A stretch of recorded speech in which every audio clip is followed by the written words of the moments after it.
Hello my dear friend, welcome back to on channel. तो आज की हमारी वीडियो का टॉपिक है एमकॉम सेकंड ईयर MCO 3 की यूनिट नंबर 2 रिसर्च प्लान। सबसे पहले हम ये देखते हैं कि इस यूनिट में हमें कौन कौन से टॉपिक जो है वो कवर करने हैं। सबसे पहला हमारा जो टॉपिक है वो है रिसर्च प्रॉब्लम। इसके अंदर हमें 3 चीज़ें करनी है: source of research problem, point to be consider while selecting a problem, specification of the problem. ये था हमारा फर्स्ट टॉपिक इस यूनिट का। सेकंड टॉपिक है फॉर्मुलेशन ऑफ ऑब्जेक्टिव। थर्ड है हमारा हाइपोथेसिस। हाइपोथेसिस में हमें करना है हाइपोथेसिस का मीनिंग, हाइपोथेसिस के टाइप, हाइपोथेसिस का workable criteria, stages, testing of hypothesis and uses of hypothesis. ये था हमारा थर्ड टॉपिक। उसके बाद आता है हमारा फोर्थ टॉपिक जो है research study, research design. Research design में हमें करना है function of research design and component of a research design.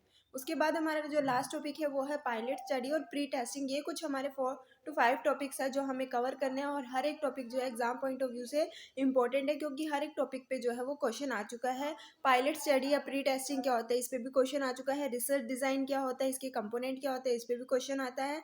Hypothesis पे भी क्वेश्चन आता है, हाइपोथेसिस की स्टेजेस क्या है, टेस्टिंग क्या है, यूजेस क्या है। ठीक है, टाइप्स ऑफ हाइपोथेसिस, ये भी बहुत ज़्यादा इंपॉर्टेंट क्वेश्चन है। और रिसर्च प्रॉब्लम क्या होती है, ये भी बहुत ज़्यादा इंपॉर्टेंट क्वेश्चन है। तो ये ओवरऑल यूनिट जो है बहुत ज़्यादा इंपॉर्टेंट है, और हर एक टॉपिक जो है हम इसमें कवर करने वाले हैं। तो आज की हमारी जो पर्टिकुलर वीडियो में हम जो टॉपिक कवर करने वाले हैं वो है रिसर्च प्रॉब्लम। रिसर्च प्रॉब्लम आज का हमारा टॉपिक है। उसके बाद जितने भी बाकी टॉपिक है वो आने वाली वीडियो में कवर करेंगे। रिसर्च प्रॉब्लम होती क्या है? Without a problem research can not proceed because there is nothing to proceed from and proceed towards. Therefore, the first step in research is to perceive a problem and either practical or theoretical. The recognition or existence of a problem motivate research. It may be noted that research is the process of repeated search for truth or facts. Unless there is a problem to search for, investigation cannot be proceed. Thus, the problem set the goals or direction of research. Basically यही कहा गया है कि अगर हमें कोई भी चीज़ को रिसर्च करना है, इन्वेस्टिगेट करना है, किसी भी चीज़ की रिगार्डिंग हमें ट्रूथ या फैक्ट्स को फाइंड आउट करना है, तो कहीं ना कहीं एक प्रॉब्लम होनी चाहिए। एक प्रॉब्लम होगी, चाहे वो प्रैक्टिकल प्रॉब्लम हो, चाहे वो थ्योरेटिकल प्रॉब्लम है। अगर कोई भी प्रॉब्लम है तो उस प्रॉब्लम का सोल्यूशन फाइंड आउट करने के लिए, उस प्रॉब्लम का आंसर फाइंड आउट करने के लिए, ट्रूथ या फैक्ट्स को फाइंड आउट करने के लिए हम क्या करते हैं? रिसर्च वर्क करते हैं। तो सबसे पहली चीज़ है कि एक प्रॉब्लम हो और उस प्रॉब्लम का हम आंसर फाइंड आउट करना चाहें, तभी हम क्या करेंगे? रिसर्च वर्क को कैरी ऑन करेंगे। A problem, in simple word, is some difficulty experienced by the researcher in a theoretical or practical situation. Solving this difficulty is the task of research. Problem होती क्या है? Simple शब्दों में कहा जाए तो प्रॉब्लम का मतलब कोई भी एक रिसर्चर किसी भी तरीके की डिफिकल्टी फेस कर रहा है, क्योंकि रिसर्चर वही है जो रिसर्च वर्क करेगा। रिसर्च क्यों कर रहा है? क्योंकि वो किसी ना किसी तरीके की प्रॉब्लम फेस कर रहा है, किसी ना किसी तरीके की डिफिकल्टी फेस कर रहा है, चाहे वो प्रैक्टिकली फेस करे, थियोरिटिकल फेस करे, किसी भी तरीके की डिफिकल्टी को फेस करना। ठीक है, उस डिफिकल्टी से बाहर आने के लिए वो क्या करता है? एक तरीके का सॉल्यूशन ढूंढता है कि किस तरीके से इस डिफिकल्टी से बाहर आया जाए। वो सॉल्यूशन किसके थ्रू जो है फाइंड आउट किया जाता है? Through the research work. ठीक है, अब problem exist when we do not have enough information to answer a question. एक प्रॉब्लम कब आती है? जब हमारे पास कोई सॉल्यूशन है, कोई आंसर है, तो हमारे पास कोई प्रॉब्लम अराइज होएगी नहीं। जब भी हमारे पास कोई आंसर नहीं है, किसी भी पर्टिकुलर सॉल्यूशन को हम समझ नहीं पा रहे हैं, तो कहीं ना कहीं हमें प्रॉब्लम अराइज हो रही है। ठीक है, the answer to the question और problem is what it is sought in the research. By problem, we mean any condition or circumstances in which one does not know how to act and what to accept as true. ठीक है, in our common usage, when we are unable to assess a thing correctly, we often say it is a problematic. He or she collects proof, data, facts of his or her hypothesis. Based on the analysis of the data collected, he or she assert the truth or answer of the question, solves the problem. तो basically क्या होता है? कोई एक ऐसी condition जहाँ पे हमें नहीं पता होता क्या करना है, हमें समझ नहीं आ रही। ठीक है, तो वो हमारे लिए प्रॉब्लमेटिक हो जाती है। जब हम उसको सोल्यूशन फाइंड आउट करने के लिए कुछ फैक्ट्स फिगर्स को फाइंड आउट करते हैं, कुछ हाइपोथेसिस को अज्यूम करते हैं, तो क्या होता है ना, जब हम प्रॉब्लम के सॉल्यूशन पे जाना चाहते हैं रिसर्च के थ्रू, तो हम क्या करते हैं? रिसर्च वर्क स्टार्ट करते हैं। The problem for research should ordinary be express in an interrogative form. For example, why is product X more popular than product Y? How to increase the labour productivity? What why is factory A earning profit and profit factory B incurring losses? Is the audio visual system of teaching more effective than the audio system? तो ये कुछ points हैं। ठीक है, ये कुछ जो है प्रॉब्लम है जिनके ऊपर हम क्या करते हैं, रिसर्च वर्क करते हैं. So there are all searchable problems questions on one questions or problem may give rise to a number of or series of sub questions to. यानी कि ये कुछ ऐसे क्वेश्चंस है जिसके रिगार्डिंग हमें सॉल्यूशन फाइंड आउट करना है. एक क्वेश्चन बहुत सारे और क्वेश्चंस को जो है वो अराइज कर सकता है. ठीक है. For example, the government may be interested in assessing the probably consequences of various course of action for solving a problem, say rural unemployment. A firm may be interested in assessing the demand for something and predicting the future course of events so as to plan appropriate actions relating to marketing, production, consumer behavior and so on. ठीक है.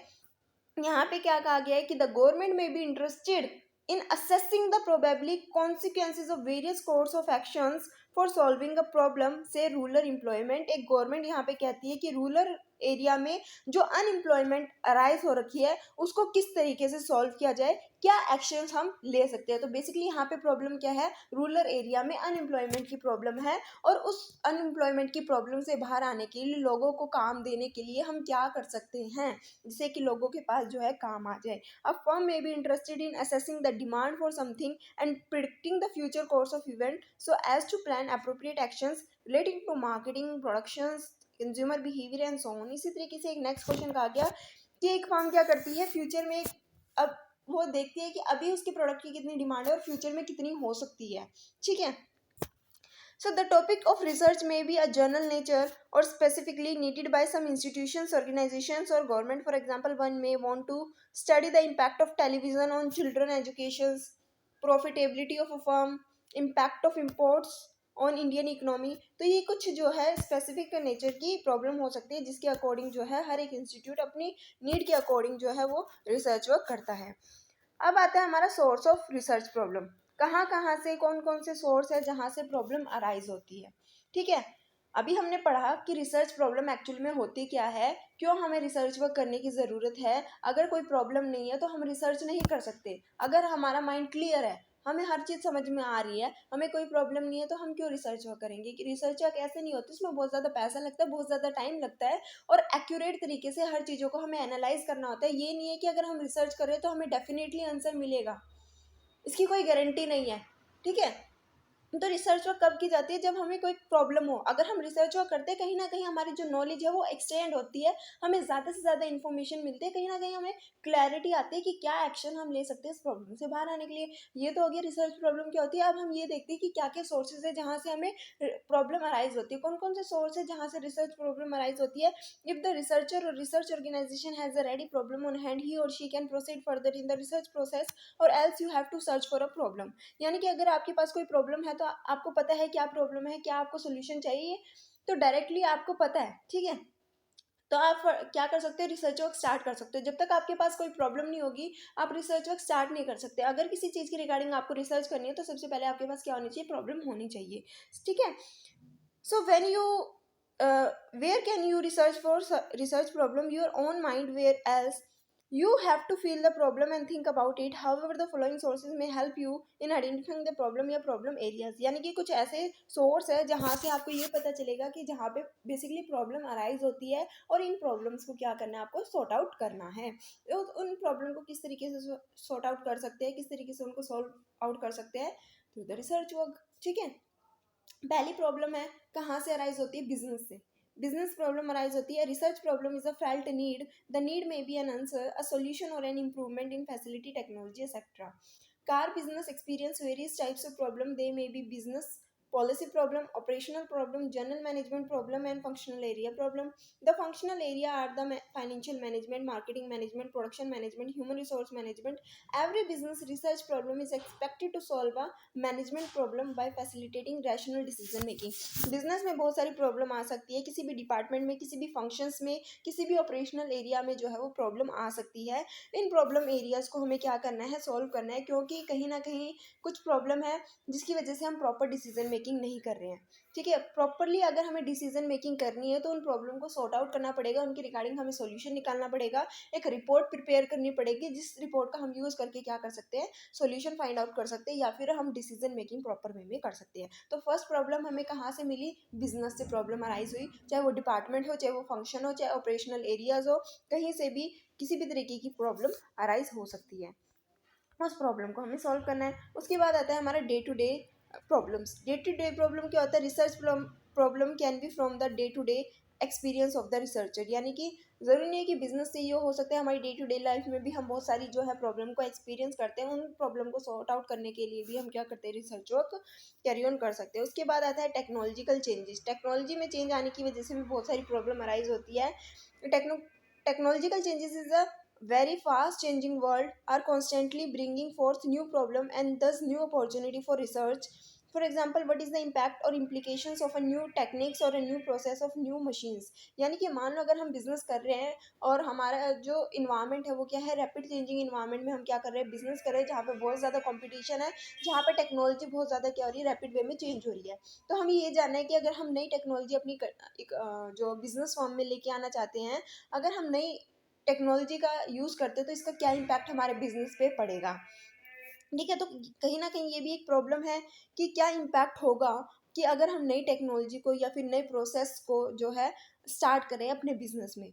तो ये भी एक problem है। इस problem को sort out करने के लिए हमें सोल्यूशन चाहिए, और वो कैसे पॉसिबल होगा, रिसर्च वर्क से पॉसिबल होगा। कहीं ना कहीं हम ये रिसर्च करेंगे, देखेंगे कि अगर हम नई मशीन या नई टेक्नोलॉजिकल प्रोसेस अपने बिजनेस में लाते हैं तो इसका क्या इम्पैक्ट हमारे बिजनेस पे पड़ेगा।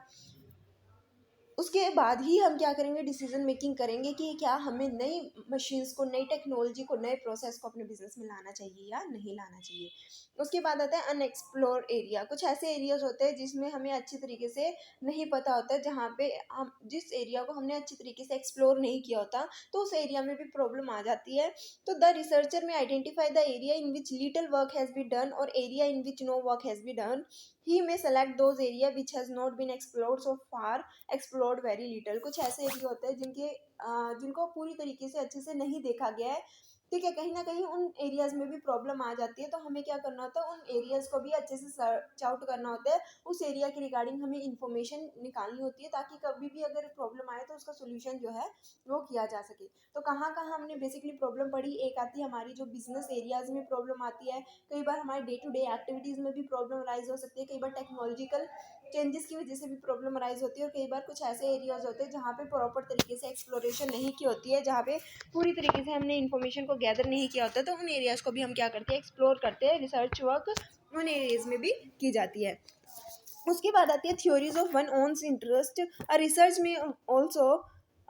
may also select a problem for investigation from a given theory in which he has considerable interest. In such a situation, the researcher may have a thorough knowledge of that theory and should be able to explore some unexplained aspects or assumption of that theory. His effort should revalidate or modify or reject the theory। कहीं ना कहीं क्या होता है, कुछ ऐसे areas होते हैं जहाँ पे रिसर्चर जो अपने मन से, अपने खुद से जो है रिसर्च वर्क करना चाहता है, क्योंकि ऐसे एरियाज होते हैं जो जहाँ पे वो और अच्छे से इन्फॉर्मेशन को इवेल्युएट करना चाहता है। रिसर्च में क्या होता है, हम जो हमारे पास फैक्ट्स फिगर अवेलेबल होते हैं उनको हम नहीं छेड़खानी करते, हम कुछ नए फैक्ट्स और फिगर्स को फाइंड आउट करते हैं और अच्छे से अच्छे रिसर्च वर्क करने की कोशिश करते हैं। जो भी हम इन्फॉर्मेशन ढूंढते हैं वो ऐसी होनी चाहिए कि हमें वो पर्टिकुलर प्रॉब्लम का जो है सोल्यूशन मिल जाए।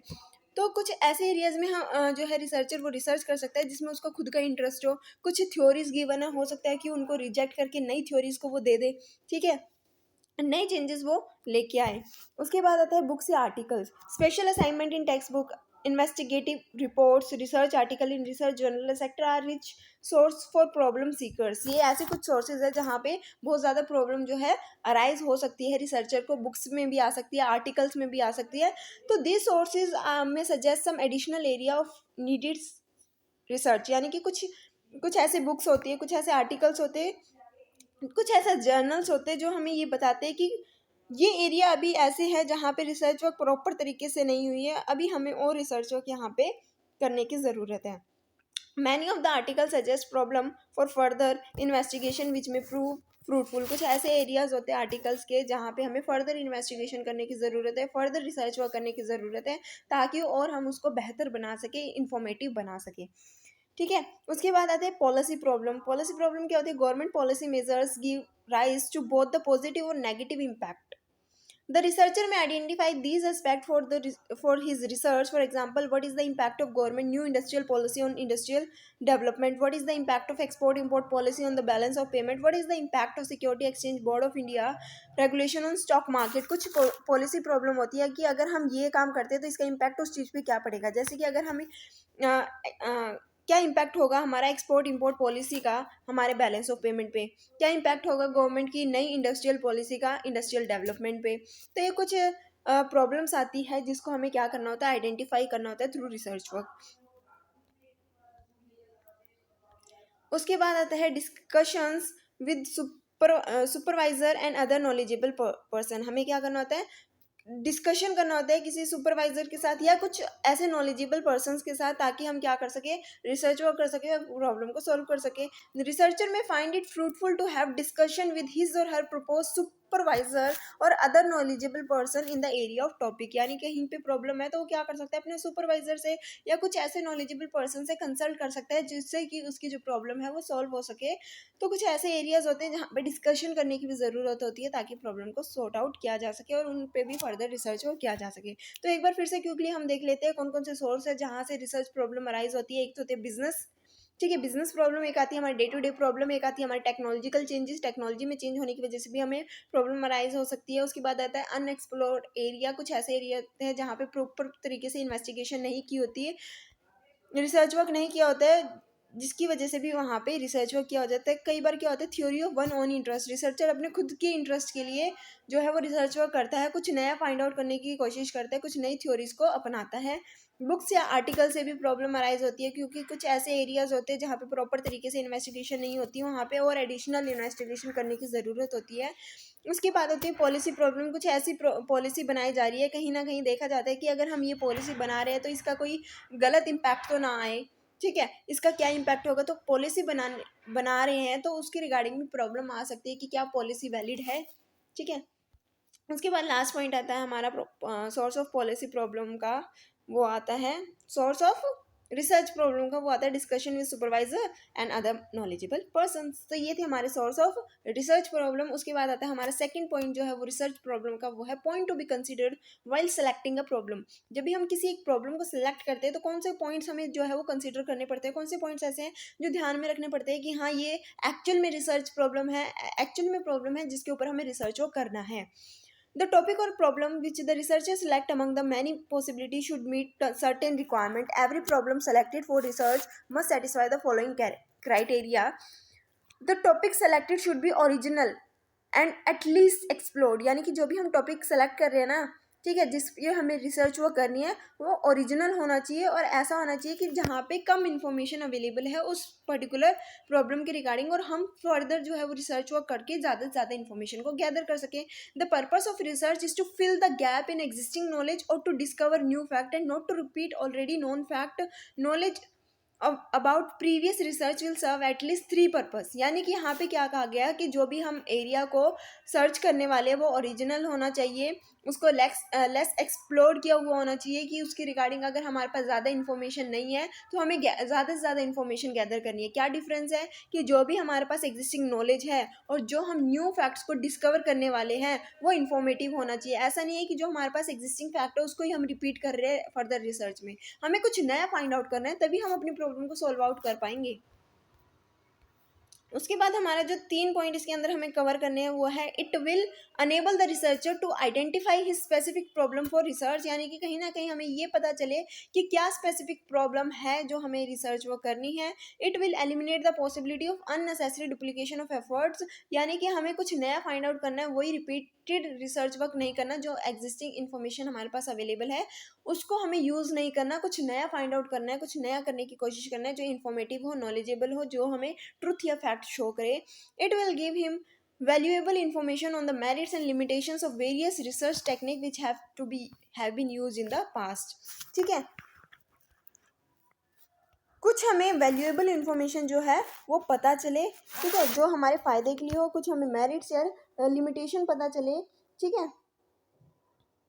उसके बाद आता है it should B of significance and socially relevant and useful.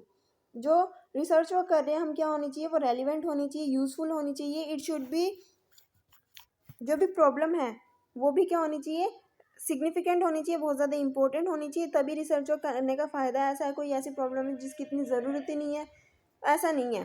Problem वो होनी चाहिए जो कि क्या है, रेलिवेंट है, सोशली हर किसी के लिए क्या है, बहुत ज़्यादा ज़रूरी है उसका सोल्यूशन फाइंड आउट करना। तो it should be interested to the researcher and should fit into his aptitude. ऐसी प्रॉब्लम हो जिसको फाइंड आउट करने में, जिसको सॉल्व करने में रिसर्चर का भी इंटरेस्ट बने, वो भी चाहे कि हाँ इस प्रॉब्लम को सॉल्व किया जाए, कुछ ऐसे नए फैक्ट्स और फिगर को फाइंड आउट किया जाए। It should be from an area of the researcher specialisation, यानी कि जो रिसर्चर है वो उस एरिया में स्पेशलाइज हो, तभी वो क्या कर पाएगा, प्रॉपर इंटरेस्ट उसमें रख पाएगा, प्रॉपर तरीके से जो है रिसर्च वर्क कर पाएगा। It should correspond to the researcher ability, both acquire and acquirable. It should be big enough to be researchable and small enough to be handle, यानी कि जो हमारी रिसर्च प्रॉब्लम है वो इतनी बड़ी होनी चाहिए कि हम उसके ऊपर रिसर्च वर्क कर सके प्रॉपर तरीके से, और इतनी छोटी होनी चाहिए कि हम क्या कर सके, उसको हैंडल ईजिली कर सके। It should have a clear focus और ऑब्जेक्टिव, हमें पता होना चाहिए कि हमें क्या जो है पर्पस है, क्या सोल्यूशन हमें चाहिए और क्यों हम रिसर्च जो वर्क कर रहे हैं इस प्रॉब्लम को सॉल्व करने के लिए। feasibility of carrying out research on the selected problem should be checked against the following considerations।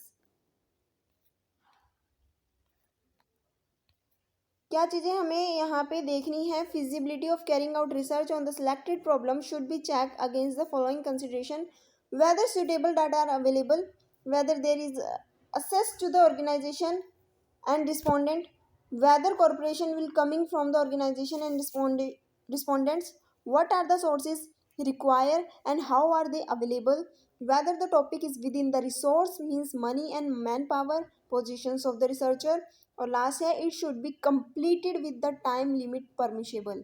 जो भी हम रिसर्च करेंगे, जो भी प्रॉब्लम का सोल्यूशन हम फाइंड आउट करेंगे, तो एक पॉइंट ये भी ध्यान में रखना है कि वो प्रॉब्लम जो है हम एक पर्टिकुलर जो गिवन टाइम है उसके अंदर अंदर सॉल्व कर सके और उस पर एक रिपोर्ट प्रिपेयर कर सके, ताकि हम डिसीजन मेकिंग कर सके, सॉल्यूशन निकाल सके। ठीक है, अगर टाइम से बाहर आ गई, ठीक है, अगर हम पर्टिकुलर टाइम पीरियड के अंदर अपनी प्रॉब्लम को सॉल्व नहीं कर पाए तो उसमें बहुत ज़्यादा कॉस्ट भी लगेगा और वो हमारे लिए बेनिफिशियल भी नहीं होगी। उसके बाद थर्ड पॉइंट आता है specification of the problem. The best way of understanding the problem is to discuss it with those who first raise it in order to find out how it originally come up and what was in the minds of the people who raise it। Specification of the problem की जो भी हमारी problem है, सबसे पहले ये find out करना कि ये प्रॉब्लम पहले किसके माइंड पे आई है, ठीक है, क्या वो चाहता है इस प्रॉब्लम से, क्यों, क्या सॉल्यूशन वो चाहता है, ठीक है, क्या उसके माइंड में था जिसकी वजह से ये प्रॉब्लम जो है वो अराइज हुई। The research problem should define the goal of the researcher in clear term. Without a clear-cut idea of the goal to be reached, research activity would be meaningless। इसमें क्या कहा गया, research problem should define the goal of the researcher in clear term, कि अगर हम किसी भी problem को लेके रिसर्च वर्क कर रहे हैं तो हमें पर्टिकुलर पता होना चाहिए कि क्या हमारा ऑब्जेक्टिव है, क्या हमारा गोल है, क्या हम अचीव करना चाहते हैं इस रिसर्च वर्क से, क्या हम रिजल्ट चाहते हैं।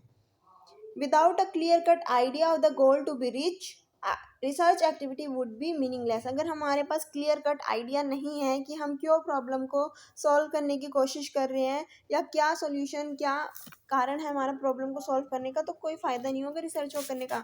सबसे पहले हमें हमारी प्रॉब्लम जो है क्लियरली अंडरस्टैंड होनी चाहिए कि क्या प्रॉब्लम है और क्यों हम जो है इस पर रिसर्च वर्क कर रहे हैं, क्या हमारा गोल है इसको